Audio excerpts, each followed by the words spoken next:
So you write a lot in the book about post-traumatic stress.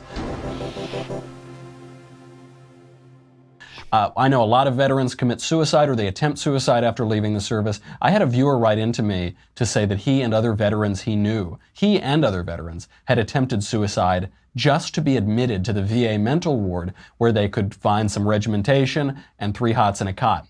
Is there any public policy that you can imagine that Congress could pass, or that maybe the civil society and the non-governmental organizations could put forward that would alleviate PTSD among veterans?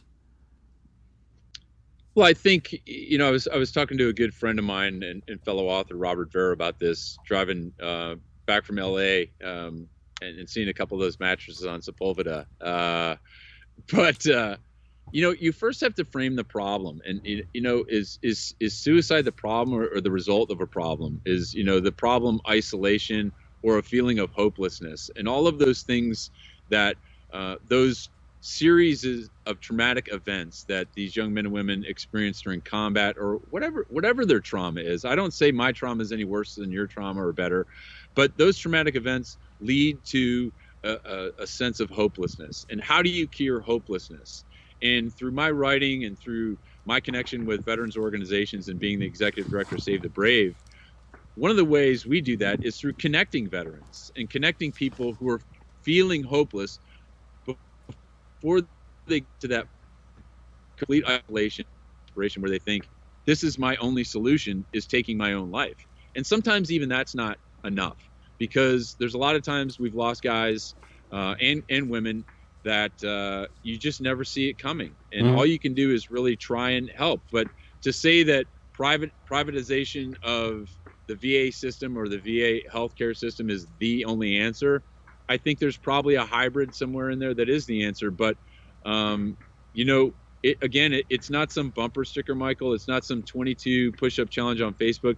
These are real people. These are my brothers. They're sons and daughters of Americans that they're taking their own lives. And if you can see over my right shoulder, those are the names of the brothers and sisters and soldiers and Marines that we lost in this long war, as I sit here at our memorial at Camp Pendleton. But there's no memorial, no granite pillars for the almost 50,000 veterans that take their own lives from the effects of post-traumatic stress in this country. And those numbers may be even higher, because the only numbers we see are the ones that are reported from active duty service members through the DOD. And that's a staggering fact. So there's a lot of ways to help.